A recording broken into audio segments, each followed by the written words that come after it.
Nosso primeiro convidado é o Adilson Assis. Ele é nosso companheiro de LIP, engenheiro químico, mestre e doutor em engenharia química pela Universidade Estadual de Campinas. É pós-doutor em catálise computacional pela Universidade Técnica da Dinamarca, seja lá o que isso for. É professor da Universidade Federal de Uberlândia, nasceu em 70, é espírita desde 88, natural de Goiás, mora atualmente na cidade de Uberlândia, atua no movimento de espírita de Uberlândia, Campinas, Oeste do Paraná e em Toledo. Atualmente, além de orientar pesquisas acadêmicas na área de engenharia química, desenvolve um projeto de pesquisa junto com colegas da área de filosofia intitulado A Ciência do Invisível, que tem como meta principal entender o desenvolvimento do pensamento ocidental desde os gregos até a contemporaneidade, influenciado pela compreensão e investigação do invisível, combinado com a síntese feita por Allan Kardec no século XIX.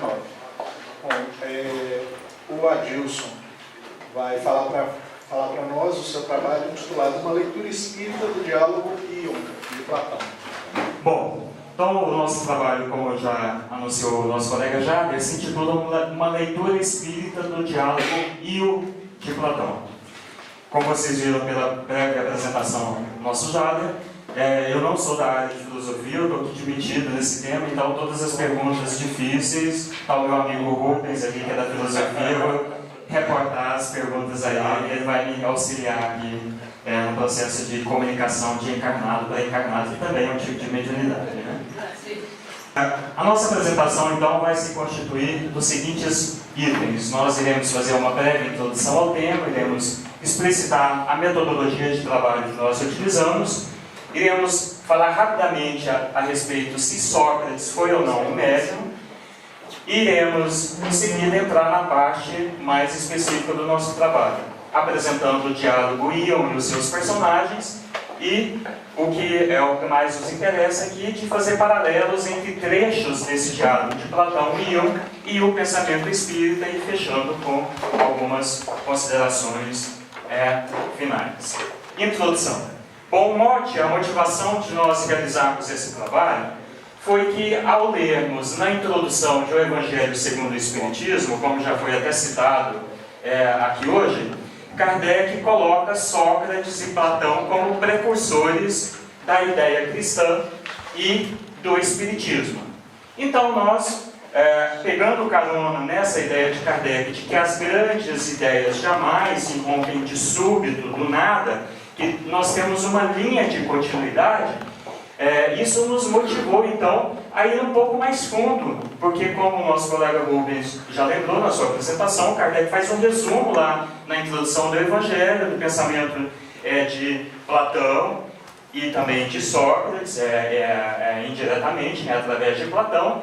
Mas será que não poderíamos ir um pouco mais a fundo, explorar mais isso que Kardec colocou no Evangelho, como os dois sendo precursores, buscarmos mais elementos que consolidassem melhor essa ideia de Sócrates e Platão como precursores, tanto do cristianismo quanto do espiritismo. E nós fizemos então, dentre vários aspectos, um recorte com relação à questão apenas da mediunidade. Claro, o espiritismo é muito amplo, então nós tivemos que optar por um determinado recorte. Portanto, o objetivo principal do nosso trabalho é retomar essa tese kardeciana de que Sócrates e Platão foram precursores da ideia cristã e do espiritismo, e, para cumprir esse objetivo, então, a gente vai traçar um paralelo entre as características presentes na inspiração poética, na arte do Rabisouro, segundo Platão, que está lá no seu diálogo Ion, e os médiuns de efeitos inteligentes, como caracterizados por Kardec, principalmente em O Livro dos Médiuns. Ok? Podemos começar então a jornada?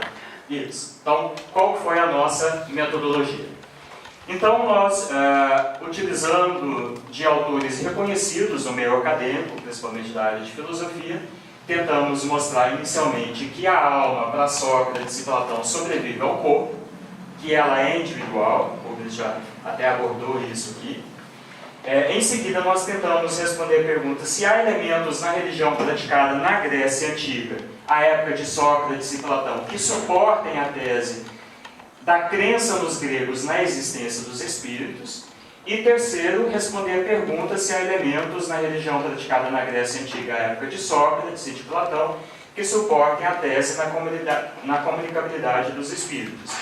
Essa linha de raciocínio está exatamente de acordo com a linha de raciocínio de Kardec no início do Livro dos Médiuns, que fala que antes de nós falarmos em comunicabilidade dos espíritos, a gente tem que saber se há espírito, se o espírito sobrevive à morte, se ele é individual, etc. Então nós tentamos adotar essa mesma linha de raciocínio.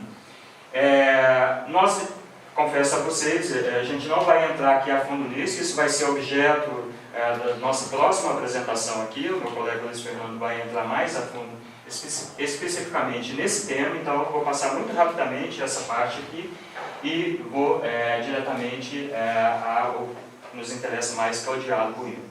Bom, então, inicialmente, será que nós poderíamos dizer que Sócrates foi um médium, ou seja, usar essa palavra, que é uma categoria, que nasceu, uma ideia que nasceu com Kardec, então um personagem que está distante de nós 2.500 anos na história?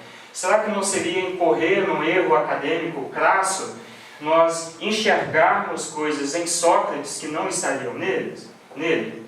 Então, inicialmente, nós tentamos buscar elementos para justificar que Sócrates foi o que hoje nós chamaríamos de um médium. Claro que na época não ia ser chamado assim, porque nem existia essa palavra. Então, nós nos baseamos numa dissertação de mestrado da Universidade Federal de Minas Gerais, Departamento de Filosofia, na qual a autora vai exatamente discutir essa questão da imortalidade da alma, de como que os gregos evoluíram essa crença na questão da imortalidade da alma, etc. As referências completas eu remeto vocês ao trabalho que está aí nos anais, né? E também nós não podemos deixar de mencionar o diálogo de Platão, chamado Fédon, que é um diálogo em que ele discute especificamente a questão da imortalidade da alma. Então, o objetivo dele é provar a imortalidade da alma através de diversos e sofisticados argumentos, né? Para quem quiser aprofundar nessa questão da imortalidade da alma no Fédon de Platão, a dissertação de mestrado do meu amigo Rubens, que falou aqui antes de mim, que está publicada com esse título aqui, Platão e a Imortalidade, Mito e Argumento do Fédon, vai explorar a fundo exatamente essa questão. E nós nos apoiamos principalmente nesses dois autores aqui, que são autores muito reconhecidos aí no mundo acadêmico, na área de filosofia, em Turreau e em Dodds, em francês e em inglês. O primeiro autor de Sócrates, ou Despertar da Consciência, e o segundo autor de Os Gregos e o Irracional. E chama a atenção para o fato de que Dodds, o autor desse segundo livro, ele, além de helenista famoso, professor, inclusive em Oxford, ele foi presidente da Society for Psychical Research, a SPR, de 1960 a 63, que é uma das mais prestigiosas instituições de pesquisa psíquica do mundo, que inclusive fez parte dela Conan Doyle, Barrett, Crookes, etc. Então, além de ser um acadêmico classicista, ele também é conhecedor dos fenômenos mediúnicos, e ele vai unir essas duas coisas, e justamente daí o porquê do título dele, né? Então, há elementos, segundo esses autores aqui, depois o meu colega Luiz Fernando vai mais aprofundar nisso, tanto em diálogos como, por exemplo, em Um Banquete, no Carneades, no Meno, na República, há elementos suficientes para dizer que Sócrates foi um médium. Turreau vai usar a expressão de que Sócrates foi um xamã. Então ele vai falar que o desenho de Sócrates como xamã tem várias características, e ele vai elencar nessa obra essas diversas características, mas rapidamente eram transes estáticos, uma espécie de encantação ou magnetismo que exercia sobre os ouvintes, considerar os sonhos como advertências, que os sonhos poderiam ser advertências divinas, como está descrito no Fédon, no Crito, na Apologia. Nos diálogos Banquete, Apologia, Eutidemo, ele vai falar a respeito do daimon, que na verdade o daimon enquanto substantivo, né, são seres intermediários entre os deuses e os homens na crença grega, mas Platão, na verdade, usa o termo não daimon, daimônios, que é um adjetivo de daimon, isso significa, então, segundo Duhou, que essa formulação platônica de optar pelo adjetivo, que essa coisa não tem nome, ela é só um adjetivo, é uma característica, é uma manifestação. Então, para nós poderíamos dizer que é uma manifestação mediúnica, um fenômeno mediúnico. Então, não é algo, não é nome, é uma característica por se tratar de um adjetivo, e por isso que Platão vai usar sempre o adjetivo e não o substantivo. Então, entramos no diálogo Io, que é o nosso principal objeto de interesse aqui. A questão principal que está no Io, então todo diálogo de Platão geralmente tem uma questão principal que ele explora, é a questão da criação poética, tanto que é um diálogo aí estudado nos cursos de teoria da literatura, etc. Então, Sócrates, né, como descrito por Platão, quer saber se a criação poética é um conjunto de saberes sistematizados, ou seja, se é uma ciência, ou se a criação poética é uma inspiração das musas, se ela acontece de um modo que hoje nós poderíamos chamar. É uma ciência ou é uma mediunidade? Na linguagem atual, nós poderíamos dizer que é essa questão que está por trás desse diálogo. E ele tem apenas dois personagens. Como é um diálogo, né? Diálogo tem gente conversando. Né? Então, tem dois personagens, Sócrates e Ion, daí o nome do diálogo, o nome de um dos seus personagens. Ion, quem que é? Sócrates nós sabemos, né, já, ou pelo menos acho que sabemos. Ion não, mas Ion então era um rapisodo, que era uma pessoa que saía de cidade em cidade, recitando poemas sem acompanhamento musical, recitava poemas geralmente de outras pessoas, como por exemplo de Homero, e ele geralmente também interpretava essas poesias. E é justamente essa questão da interpretação que vai servir de mote, de motivação para Sócrates. Sócrates sempre jogava uma isca, daí quando o seu interlocutor mordia essa isca, ele começava a puxar a linha do anzol, até que o interlocutor se enroscava completamente naquela linha de anzol, porque aquele interlocutor que achava que sabia alguma coisa, Sócrates vai levar ele, através do diálogo, a concluir que, na verdade, ele não sabe de nada.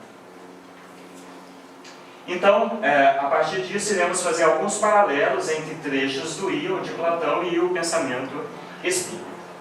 Bom, inicialmente, no Ion, Platão usa a metáfora, a figura de linguagem, das pedras magnéticas, que transmitem o magnetismo uma para as outras, né? Todos nós já devemos ter brincado na infância, né? De grudar ímã um com o outro, né? A gente vai vendo como que vai se formando uma cadeia, né? Então, ele usa exatamente, Platão, essa metáfora, dizendo que, assim como as pedras magnéticas transmitem o magnetismo de uma para a outra, quando a gente esfrega ou quando coloca em contato, assim também se dá a inspiração poética, que é uma cadeia que se forma entre o Rapisodo, o autor da poesia, e as musas que inspiraram a poesia.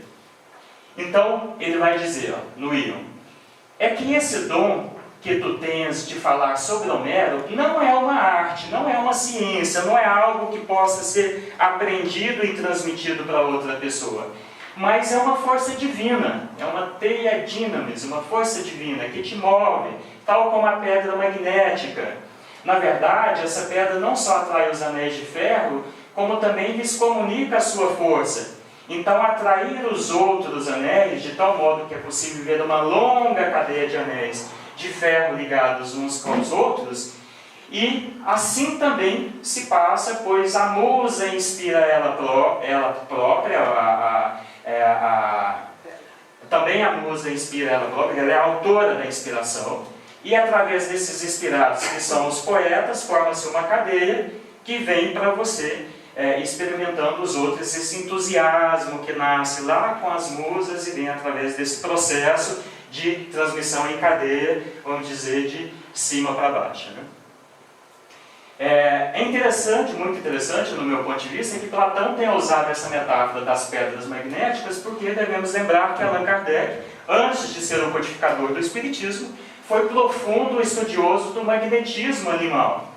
E que o magnetismo animal, ele se assenta justamente nessa capacidade de transmitir em intervivos, né, essa capacidade magnética, quer seja mediúnica ou quer seja de cura, ou seja, que é uma propriedade que se pode transferir de pessoa a pessoa. Isso foi já bastante estudado, está aí documentado na literatura espírita, né?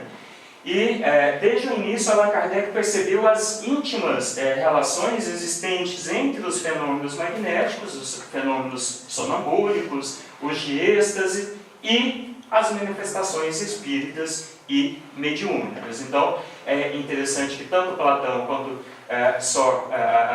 Kardec deem importância a esse fenômeno magnético e que Kardec tenha enxergado que, no fundo, por trás daqueles fenômenos magnéticos, aquilo estava, talvez, a explicação para, se não todos, boa parte dos fenômenos mediúnicos, e ele vai usar isso como explicação, como está lá no Livro dos Médiuns, né? Platão, na sequência, diz que para escrever inspiradamente e para responder questões que estão além do conhecimento ordinário, ou seja, proferir oráculos, é necessário que antes o poeta seja inspirado pelos espíritos, que ele esteja fora de si, que anule temporariamente a sua razão intelectiva.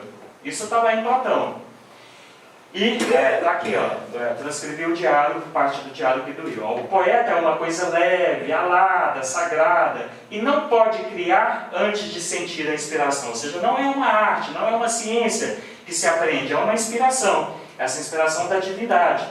Ele deve estar fora de si e de perder o uso da razão. Enquanto não receber esse dom, que ele chama de divino, nenhum ser humano é capaz de fazer versos ou de proferir oráculos. E porque então não é uma arte, que eles falam assim, mas por uma força divina, aquela teia dinamis. Então, é a própria divindade que fala e se manifesta a nós, isso é Platão falando, e que se faz ouvir através deles. Olha, se é a divindade que se manifesta a nós, e que se faz ouvir através dos poetas, na literatura espírita, na nomenclatura espírita, nós chamamos isso de médium, o intermediário, a palavra que Kardec criou exatamente para explicar o fenômeno. Então, não é outro pensamento da doutrina espírita, já que a mediunidade se caracteriza exatamente, primeiro, pela capacidade do médium de se afastar temporariamente do seu corpo físico e, em perispírito, se pôr em comunicação com os outros espíritos, tanto encarnados quanto desencarnados, né? E, ainda, momentaneamente, pôr em suspensão o seu juízo. Isso é muito importante na faculdade mediúnica, né? De colocar em suspensão o seu juízo para dar vazão ao espírito comunicante, né? Embora isso não significa que ele vá anular completamente a sua razão, mas é uma suspensão temporária do juízo. Então, no capítulo 19 de O Livro dos Médiuns, intitulado Papel dos Médiuns nas Comunicações Espíritas, Kardec faz referências também aos médiuns que em transe transmitem mensagens verbais ou escritas em línguas que eles são desconhecidas, né, que é o famoso fenômeno da xenoglossia, muito estudado por Bosano, né? E aqueles médiuns também que recebem músicas, pinturas, comunicações em versos, e ele chama isso de médiuns versejadores lá no Livro dos Médiuns. E Kardec faz a seguinte observação, né? Muito comuns para maus versos, muito raros para versos bons, né? Me dá arrepios de certos versos, ou pinturas, ou obras que a gente vê por aí, e o povo colocando aí nomes que dá mais arrepio ainda quando a gente vê o nome lá. Então, muito comuns para os maus e muito raros para os bons, né? Esse tipo de mediunidade, de versejar, também foi destacado por Platão. Ele diz no Diálogo Ion, na verdade, todos os poetas épicos, os bons poetas, não é por efeito de uma arte, mas porque são inspirados e possuídos por quem? Pela divindade, que eles compõem todos esses belos poemas. Os poetas não passam de intérpretes dos deuses, palavras de Platão, sendo possuídos pela divindade de quem recebem a inspiração. E para demonstrar o que a divindade faz, propositadamente, cantar o mais belo poema lírico pela boca do mais medíocre poeta. Isso nós conhecemos aí, os médiuns mais simplórios, sendo médiuns das mensagens mais edificantes ou com conteúdos muito profundos. O próprio Chico foi um caso, uma pessoa de instrução muito elementar, escreveu um livro como Evolução em 2 Mundos, ou psicografar um livro. Então seria o Rapsôdo o intérprete dos poetas já mortos como Homero? Platão responde: aí vocês, então os Rapsôdos, por vosso lado, interpretam as obras dos poetas, que por sua vez são intérpretes dos intérpretes, porque o poeta já foi o intérprete das musas. As musas inspiram os poetas por aquela cadeia magnética, os poetas escrevem e os Rapsôdos vão interpretar os poetas, Então, é como se nós pensássemos, Emmanuel inspirando Chico, escrevendo Evolução, a Evolução é André Luiz, André Luiz inspirando Chico, escrevendo Evolução em 2 Mundos, e nós, os Rapsôdos aqui tentando, por nossa vez, interpretar. Essa cadeia que vai se formando, a cadeia da metáfora das pedras magnéticas. Então, sendo o Rapsôdo um intérprete do poeta, que por sua vez é um intérprete das musas, que poderíamos chamar hoje de espíritos, então o Rapsôdo é o intérprete dos intérpretes. Kardec também usa o mesmo termo intérprete para médiuns. O espírito do médium é o intérprete, porque está ligado ao corpo que serve para falar, e por ser necessário uma cadeia, a palavra cadeia, que Platão usa lá, entre vós e os espíritos que se comunicam. Está lá no livro dos médiuns, as mesmas palavras que Platão utilizou. E uma característica da mediunidade frequentemente relatada pelos médiuns escreventes, por exemplo, Ivone narra isso nos seus 2 livros autobiográficos, que é a capacidade deles assistirem às cenas, ou antes delas serem psicografadas, ou em paralelo ao ato de psicografia, eles visualizarem isso que está ocorrendo no mundo espiritual. Platão descreve exatamente a mesma coisa, quando na boca de Sócrates ele diz: estás na posse da tua razão, ou estás fora de ti e a tua alma no transporte do entusiasmo? Não acreditas assistir às ações de que falas, lá em Ítaca, em Troia ou em qualquer outro local descrito nos seus versos? Então, Sócrates está dizendo, quando você está aí declamando esses versos, interpretando, você não acha que está assistindo essas cenas? Acho que eu não coloquei aqui, mas a resposta do Will fala assim: exatamente como que você sabe que eu vejo essas cenas quando eu estou narrando essas cenas? Eu coloquei aqui, ele retornou. Obrigado.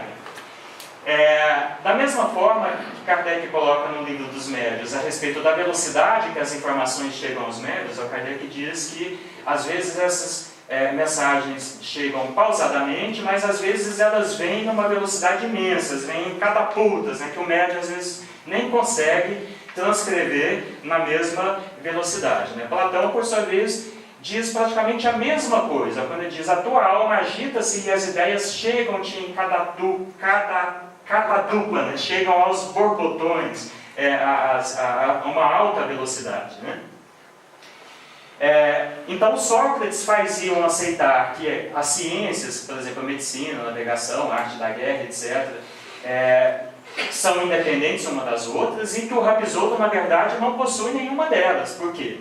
Porque ele não é médico, não é náutico, não é general, que são as pessoas que possuem essas ciências. Então a rapsódia não possui nenhum objeto específico de estudo, de conhecimento, condição para que ela seja considerada uma ciência, ou arte, que era a palavra usada, que foi traduzida, e a ciência como arte, sendo então, na verdade, só para dizer, não é arte, é uma inspiração, ou na linguagem de Platão, uma possessão da divindade. Então, a partir disso, nós podemos dizer que nós podemos enxergar, com o auxílio aí de estudiosos do meio não espírita, acadêmico, que Sócrates era um xamã, ou na linguagem espírita, um médium. Temos elementos suficientes para desenhar esse retrato de Sócrates, que ele tinha diversas mediunidades, como por exemplo êxtase, sonhos espíritas, capacidade de influenciar interlocutores, curar suas almas, a mediunidade auditiva. Portanto, nós podemos sim ler os textos platônicos com as categorias espíritas, e não incorrer no erro ingênuo de querer enxergar categorias inexistentes nos diálogos platônicos. Esse foi um grande pensador, né, um dos fundadores da nossa civilização ocidental, né?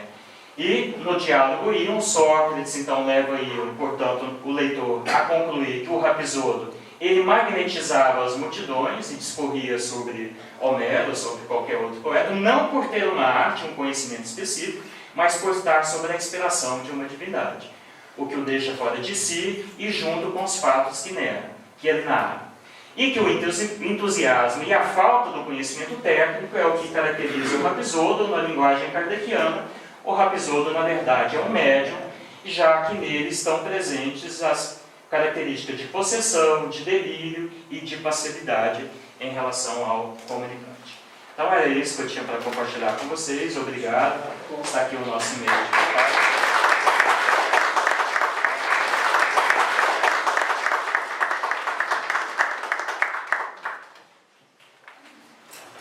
Super pontual. A gente passa agora para as perguntas e respostas sem mais delongas. Eu gostaria de levar uma questão para trazer uma questão para a gente. Eu sou Rafael de Nova Iguaçu, no Rio de Janeiro. Existem outros diálogos de Platão que possam fazer paralelo também? Quais são eles, se houver? Eu passei muito rapidamente aquela parte ali, né, que não sei se eu consigo voltar. Toca o ferro. Isso, mas ali tem vários outros, né? Tem um Crito, eu só não coloquei eu não coloquei a passagem ali, né? Mas eu peço, por favor, se você olhar aí nos anais, o livro do Durro, que chama Sócrates e o Nascimento da Consciência, nesse livro ele vai ter vários, vai mostrar vários diálogos platônicos que vão suportar isso que nós estamos aqui chamando de mediunidades, então, em Sócrates. A questão de onde que aparecem os transes estáticos, os sonhos premonitórios, a questão do daimon, que o Luiz agora na sequência vai abordar um pouco mais, ele vai inclusive citar mais alguns diálogos, e a questão da inspiração também. Então lá ele cita, além dos gregos e do irracional também, que tem várias citações, né? Então, está disperso aí na obra. A gente pode pegar vários diálogos socráticos aí e enxergar elementos que interessariam na doutrina espírita. E, sem sombra de dúvidas, foi por isso que Kardec coloca, então, como sendo precursores, né, da ideia cristã e do espiritismo. Okay? Se você quiser consultar, eu estou com um livro ali, se você quiser anotar. Isso. Nós espíritas, isso é muito claro, né? Qual a finalidade prática disso? De aprofundar na tese kardeciana de que Sócrates e Platão foram precursores da ideia cristã do espiritismo, né? Kardec faz essa afirmação, né? Coloca alguns elementos, e aqui o nosso objetivo é trazer mais elementos que corroborem essa tese kardeciana, de que nós estamos dizendo, olha, concordamos com Kardec, e tanto concordamos que estamos, além de tudo que ele colocou na introdução do Evangelho segundo o Espiritismo, estamos adicionando mais essas informações ainda. Então, esse é o primeiro objetivo, de ampliar a obra kardeciana, né, com toda a humildade, né, claro, né?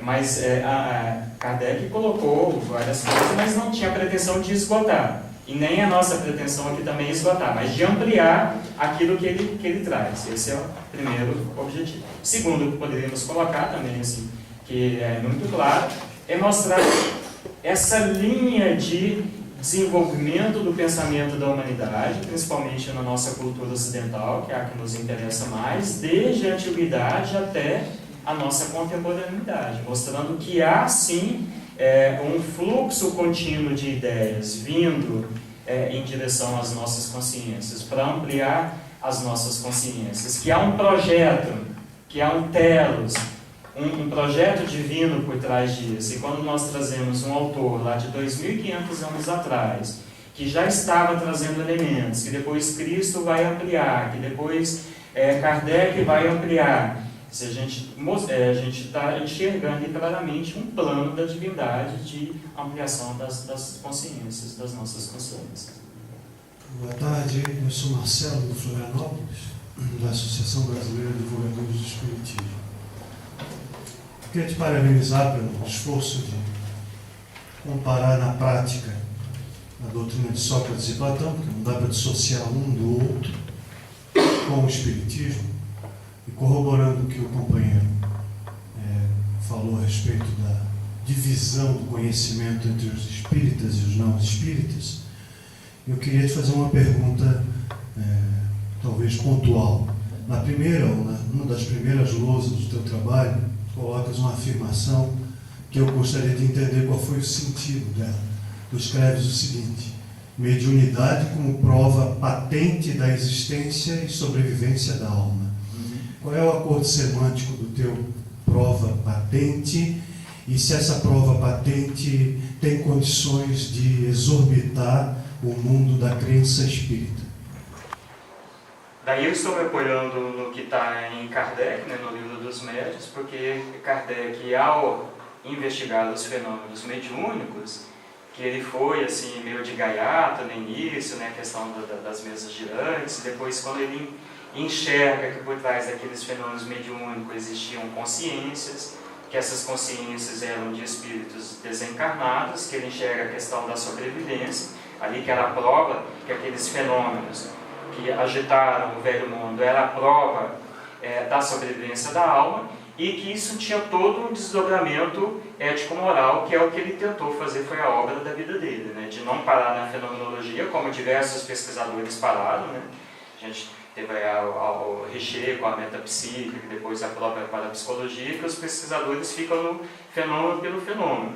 E Kardec, ao enxergar ali que eram espíritos, ou seja, a prova da imortalidade da alma, ele vai trazer todas as consequências. Então, quando eu falo a mediunidade é a prova da imortalidade da alma, eu estou seguindo, no meu entendimento, os próprios passos de Kardec, que ele foi, creio que, assim, o primeiro que enxergou e consolidou isso que e o resultado aí é a sistematização que ele deixou para a gente na forma da doutrina espírita. Não sei se foi exatamente isso. Não, a minha colocação foi no sentido herminiático da coisa, Então, Hermínio Miranda é muito cuidadoso em tratar de ciência espírita, e Herculano também repete isso. Nós ainda não temos provas patentes da comunicabilidade, da sobrevivência, ou da própria existência da alma. Nós temos evidências. Daí eu ousaria dizer que há discordâncias, porque daí primeiro a gente teria que entrar numa discussão semântica, o que é uma prova cabal. Então, para alguns, essa prova não existe, e para outros, existe. Então, inclusive, o nosso grupo, o nosso colega Rubens, ali, traduzindo o livro do Barrett, no Limiar do Invisível, quando ele vai colocar que, com relação às provas da sobrevivência, se a gente vai num contexto meramente das ciências empíricas, pode ser que fique a desejar. Mas quando você alia a lógica, e a lógica é indissociável da ciência, não existe ciência só com estudo empírico. Por quê? Porque se você não pegar um estudo empírico e aliar ele uma lógica, uma teoria por trás disso, dificilmente chega a um status de ciência. E o que Kardec tentou fazer foi exatamente isso. Kardec era muito, no meu entender, ele enxergava isso perfeitamente. Então, ele não preocupou em esgotar a questão da fenomenologia, porque ele sabe que a fenomenologia ela tem os seus limites, o empirismo tem os seus limites, e já foi profundamente estudado no ramo da filosofia das ciências, e ele vai trazer então a parte lógica, e você tem que analisar a coisa como um conjunto, um construto. Você não pode analisar o fato isoladamente, mas tem que ser o fato junto com a lógica que está por trás dele, por Telos e esse conjunto. E justamente por trazer esse conjunto, que eu sou partidário do outro time, não desse que você citou, que sim, nós temos provas cabais da sobrevivência. Meu nome é Alexandre, sou de Campinas. Quero fazer um comentário assim, um complemento ao que o Anderson comentou. É que nenhuma ciência, a questão da prova está desvinculada do paradigma que dá suporte de validade da prova. Então, dentro do paradigma espírita, eu vou falar o meu entendimento, talvez quem conhece melhor a filosofia da ciência pode complementar ou acrescentar algum detalhe. Dentro do meu entendimento espírita, dentro do que a gente puder definir como um paradigma espírita, o fenômeno mediúnico é uma prova da existência da alma, da sobrevivência, da consciência. Os artigos do Chibene já exploraram bastante esse assunto, né? É uma boa pergunta, porque muita gente, eu concordo, que de fato tem essa dúvida em função do cientificismo, de achar que física é que precisa demonstrar pela física, pela química, ou por outras ciências médicas, por exemplo. Mas o próprio contexto científico do espiritismo permite a gente crer, a gente concluir, a gente aceitar a ideia de que pelo espiritismo a mediunidade é uma prova. Por exemplo, para quem se acha que não é uma alma, para quem acha que é só cérebro, não adianta nem falar em mediunidade, porque a própria pessoa não crê nos princípios básicos que permitem a gente avaliar o fenômeno mediúnico e tirar dali a certeza de ter uma consciência que é desencarnada. Então, se a pessoa não aceita, se ela é materialista por princípio, não adianta falar. De fato, ela não aceita nem o paradigma, menos ainda o fenômeno. No máximo, a pessoa vai achar que o fenômeno é um problema patológico, psicológico, etc. E só para concluir rapidamente, isso está presente praticamente em todas as ciências, não é só uma questão do espiritismo. Todas as ciências têm esse lado, que a gente poderia chamar de calcanhar de Aquiles, que sempre pode ser questionado. E com relação à ciência espírita, eu remeto ao livro do Aécio Chagas, ex-professor da Unicamp, né, a ciência espírita, a ciência espírita, né, que ele vai exatamente discutir por que o espiritismo pode ser considerado uma ciência, e depois o Chibene ampliou isso, como Aécio era químico, né, e o Chibene como físico e como filósofo, vai discutir em artigos do Reformador por que o espiritismo cumpre todos os paradigmas cunianos lá do que é uma ciência. Eu acho só que seria interessante citar, porque Sócrates e Platão, eles tratam muito essa parte espiritual, da virtude, essa parte da moral, né? Então, no livro Banquete, é tratado sobre o amor, tá? É um assunto sobre o amor que é de uma forma diferente, ele traz versões diferentes sobre o amor, é uma competição, é uma competição entre palestrantes lá. Aí quando chega na hora de Sócrates, ele está esperando Daimon dele chegar, porque ele vai ser inspirado. Daimon é um espírito. Ele vai passar, vamos dizer, a argumentação de um espírito, né? Então, daí, por isso é que ele foi condenado à morte, porque ele, além de ter corrompido toda a juventude com essa proposta de descobrir a verdade, não é doxa opinião, mas é a verdade das coisas, né? Não é a democracia, você é a imposição, tem uma verdade só. E ele também foi condenado por falar de outros deuses. E é a espiritualidade, os espíritos que ele, como médium, ele repassava. Bom, a minha informação é a seguinte, a minha pergunta é a seguinte, íon, ele deriva essa palavra de termos do magnetismo da ciência da física? É devido a isso? Você diz a origem do termo íon, do nome do personagem? Do nome do personagem. É um nome grego, né? Não tem nenhuma vinculação com, pelo menos até onde eu saiba, não. Porque o conhecedor de grego é o Rubens ali, né? Depois você pode perguntar para ele. Alguma coisa a ver com íon? Não. No diálogo íon aparece o termo magnetismo, que é outro termo em grego, né? Não é íon. Era o nome de pessoa, era o nome próprio. Não, mas eu estou dizendo, na ciência física... Tá, você está lembrando de íon, de prótons, íons, etc. Né? Não, mas daí é outro sentido lá, né? Porque lá vem de iônico, né? Sim, mas não pega esse não tem alguma contribuição? Daí eu não conheço a etimologia da palavra íon no sentido de iônico, né? Não no sentido de íon personagem. Esbarrou na minha ignorância. Ok, gente. Trabalho para procurar nas etimologias. Obrigado.